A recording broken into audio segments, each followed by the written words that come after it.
Hello everyone, welcome to Gini study watch. आज हम पढ़ने जा रहे हैं क्लास 6 का third chapter separation of substance के एक्सरसाइज क्वेश्चन आंसर्स। इसमें फर्स्ट हम देखेंगे why do we need to separate different components of a mixture. हमें कोई भी चीज़ सेपरेट करनी है तो उसमें कोई मिक्सचर होता है तो हम कैसे उसको अलग कर सकते हैं। गिव टू एग्जाम्पल, इसके 2 एग्जाम्पल भी हमें बताने हैं। तो देखेंगे when two or more substances are mixed together we called it mixture। जब 2 या 2 से ज़्यादा सब्सटेंस को मिक्स किया जाता है तो वो क्या कहलाता है? मिक्सचर कहलाता है। Sometimes we need to separate harmful or not useful substance that may be mixed with it। कभी कभी क्या होता है, कुछ ऐसे हार्मफुल सब्सटेंस होते हैं या कुछ ऐसे जो हमारे लिए यूज़फुल नहीं होते हैं, वो सब्सटेंस होते हैं, वो मिक्स हो जाते हैं, तब हम उसको क्या करते हैं? सेपरेट करते हैं। For example, separate tea leaves after preparing tea because the tea leaves are not useful।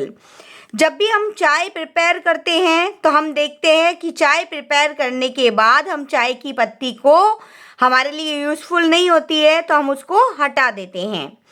Small stone present in rice are harmful, so we need to separate them।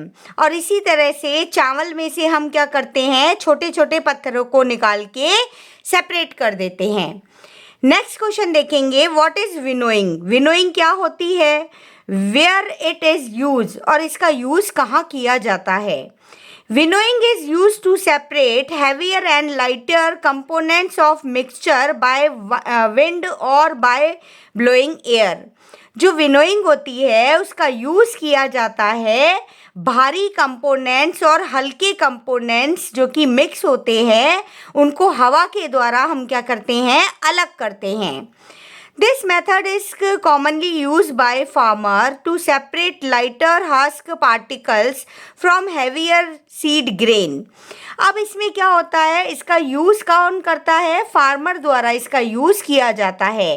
Farmer आप देखोगे कि जो धान होता है उसमें से छिलके को अलग करने के लिए इस प्रोसेसिंग का यूज़ करते हैं। नेक्स्ट है, how will you separate husk or dirt particle from a given sample of pulses before cooking। आपने देखा होगा जब भी आपकी मम्मा कुकिंग करती है, दाल बनाती है, तो अब वो कैसे हस्क और डस्ट पार्टिकल को अलग करती है। तो देखेंगे आंसर इसका, हस्क और dust particle from pulses are separate by hand picking. जब भी हस्ट और डर्ट पार्टिकल को अलग किया जाता है दाल में से तो उसकी प्रोसेसिंग क्या होती है? उसको किस मेथड से यूज़ किया जाता है? हैंड पिकिंग से। हाथ से दाल को चुन के साफ़ किया जाता है और उसमें से हस्ट और डस्ट को अलग करके किया जाता है। The method of hand picking is normally used for separating slightly larger size impurities like piece of dirt, stone, husk from wheat, rice और पल्सेस। हैंड पिकिंग में नॉर्मली क्या होता है? जो बड़े पार्टिकल्स होते हैं या जो बड़ी इम्प्योरिटीज़ होती है, जैसे डर्ट हो गया, स्टोन हो गया, छिलके हो गए, उनको चावल, दाल और पल्सेस में से अलग किया जाता है। नेक्स्ट है, what is sieving, where it is use. अब सीविंग क्या होती है और इसका यूज़ कहाँ किया जाता है? Sieving allow the fine flour particles to pass through the hole of the sieve while the bigger impurity remain on the sieve. अब सीव क्या होती है? इसमें क्या किया जाता है? जो फाइन पार्टिकल्स होते हैं वो छेद में से क्या होते हैं? निकल जाते हैं और बची हुई इम्प्योरिटी क्या रह जाती है? जो चलनी के ऊपर ही रह जाती है। आपने देखा होगा कि आपकी मम्मी भी क्या करती है, जब आटा छानती है तो आटे जो होता है वो फाइन पार्टिकल्स होते हैं तो वो छेद में से नीचे चले जाते हैं और जो कचरा होता है या जो गेहूं के बड़े बड़े दाने होते हैं वो चलनी के ऊपर ही रह जाते हैं।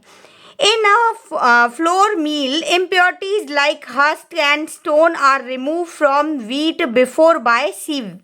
अब इसमें जो फ्लोर की जो बड़ी बड़ी मील्स होती है उसमें इम्प्योरिटीज़ होती है, जैसे हस्ट होता है, स्टोन होते हैं, उनको रिमूव किया जाता है। जब भी गेहूं को पीसा जाता है तो उनमें उनको क्या किया जाता है, रिमूव किया जाता है सीव से। नेक्स्ट क्वेश्चन है, how will you separate sand and water from their mixture. अब ये कह रहा है मिट्टी और पानी को अगर वो मिक्स हो गए हैं तो आप उसको कैसे सेपरेट करेंगे। स्टेप ऑफ सेपरेशन सैंड और फ्रॉम वाटर, इसकी स्टेप देखेंगे हम कैसे मिट्टी और पानी को अलग करेंगे।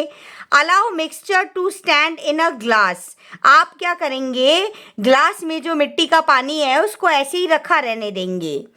Sand settle at the bottom, जब हम उसको छेड़ेंगे नहीं तो वो मिट्टी क्या होगी, जमीन पे बैठ जाएगी, पानी के ग्लास में नीचे बैठ जाएगी। Clear water from at upper layer, और जो साफ पानी होगा वो ऊपर की तरफ आ जाएगा।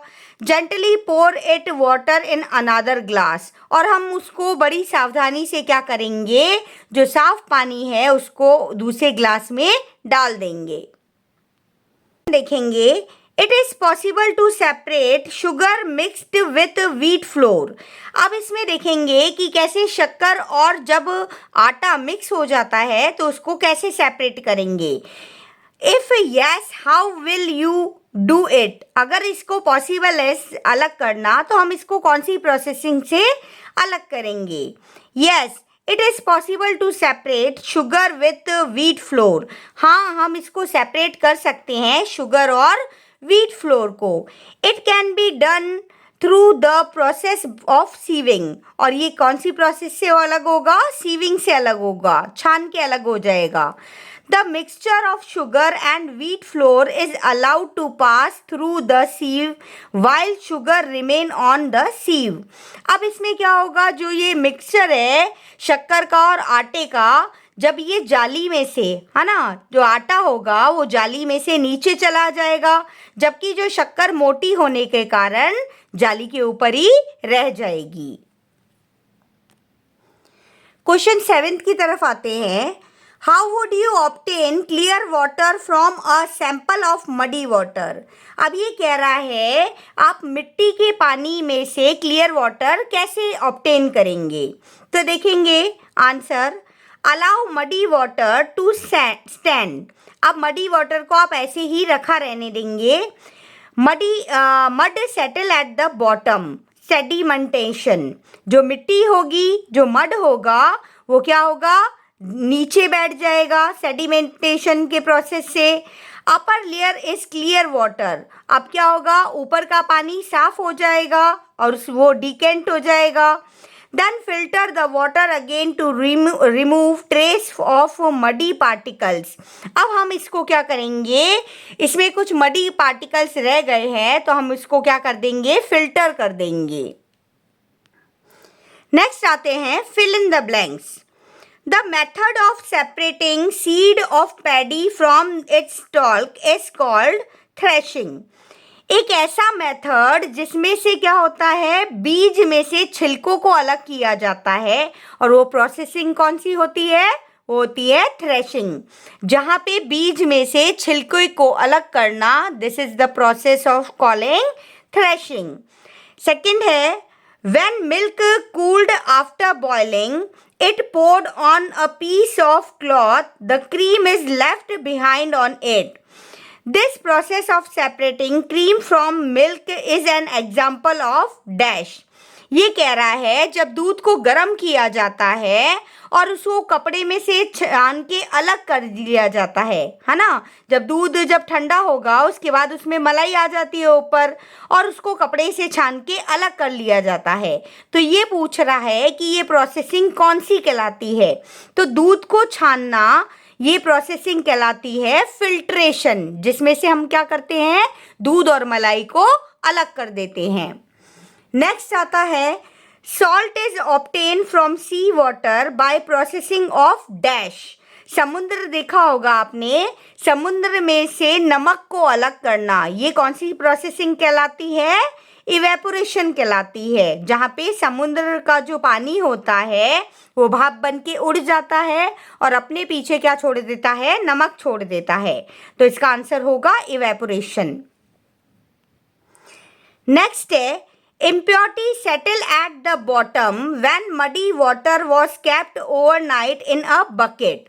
अब ये कह रहा है impurity जो होती है वो नीचे बैठ जाती है। जो मिट्टी होती है अगर हम उसको रात भर एक बाल्टी में डाल के पानी के साथ रखेंगे तो मिट्टी क्या होगी, नीचे आ जाएगी और क्लियर पानी ऊपर रह जाएगा। The clear water was then pour off from the top. The process of separate used in this example is called dash। ऐसी प्रोसेस जिसमें क्लियर वाटर क्या हो जाएगा, ऊपर आ जाएगा। इस प्रोसेसिंग से हम क्लियर वाटर को निकाल लेंगे तो ये प्रोसेसिंग कहलाती है डिकंटेशन। तो इसका आंसर होगा डिकंटेशन। इस प्रोसेस में मिट्टी क्या होती है, नीचे बैठ जाती है, जबकि साफ पानी ऊपर आ जाता है और इस प्रोसेस से हम क्लियर वाटर को निकाल लेते हैं। That is processing is called decantation. अब आते हैं क्वेश्चन 9 की तरफ। True and false. A mixture of milk and water can be separate by filtration. ये कह रहा है दूध और पानी को आप छान के अलग कर सकते हैं। तो बिल्कुल नहीं, दूध और पानी को छान के अलग नहीं किया जा सकता। तो इसका आंसर होगा फॉल्स। नेक्स्ट है अ mixture of powder, salt and sugar cane be separate bye processing of winnowing. ये कह रहा है कि एक ऐसा मिक्सचर जिसमें से नमक और शक्कर को विनोइंग की सहायता से अलग किया जा सकता है। तो इसका आंसर होगा फॉल्स, क्योंकि विनोइंग में तो क्या होता है, हम हैवियर पार्टिकल्स और जो क्या होते हैं लाइटर पार्टिकल्स को अलग करते हैं हवा के द्वारा। तो ये बिल्कुल रॉन्ग है। तो इसका आंसर होगा फॉल्स। नेक्स्ट है separation of sugar from T can be done with filtration. ये कह रहा है शक्कर और चाय को अलग कर सकते हो फिल्टर से। तो ये इसका आंसर होगा फॉल्स। नेक्स्ट है grain and husk can be separate with the process of decantation. ये कह रहा है ग्रेन और हस्क को आप सेपरेट कर सकते हो डिकंटेशन से। तो इसका आंसर होगा फॉल्स। क्वेश्चन है lemon is prepare by mixing lemon juice and sugar in water. ये आपको नींबू पानी बनाना है। तो नींबू पानी कब बनाते हैं, जब इसमें नींबू होता है ना, शुगर होता है। जब हम उसको पानी में लाते हैं तो वो नींबू पानी बनता है। You wish to add ice to cool it. अब हम क्या करते हैं, उसमें बर्फ डालते हैं उसको ठंडा करने के लिए। Should you add ice to the lemon before or after dissolving sugar? अब ये कह रहा है आपको बर्फ कब डालनी है, शुगर घुलने के बाद या पहले ही हमें बर्फ डाल देनी है। In which case would it be possible to dissolve more sugar? और कौन से केस में शुगर जल्दी से घुल जाएगी, है ना। इसका आंसर देखेंगे We should add ice to the lemon after dissolving sugar। अब हम इसमें बर्फ कब डालेंगे, जब हमारे में शक्कर पूरी तरह से घुल जाएगी, नींबू पानी बन जाए, शक्कर घुल जाएगी, उसमें बाद हम क्या डालेंगे, इसमें बर्फ डालेंगे। It will be possible to dissolve more sugar before adding ice। अब हम इसमें शक्कर और कब घुलेगी, जब हम इसमें आइस बाद में डालेंगे। तब इसमें जब पानी, आपने देखा होगा कि जब गर्म पानी होता है या नॉर्मल पानी होता है उसमें शक्कर क्या होती है, जल्दी से घुल जाती है ना। तो हम क्या करेंगे, इसमें आइस बर्फ बाद में डालेंगे। तो आपका ये लेसन यहीं ख़त्म होता है। और इसी तरह की और वीडियो देखने के लिए प्लीज़ हमारे चैनल को लाइक, शेयर और सब्सक्राइब कीजिएगा। Thank you.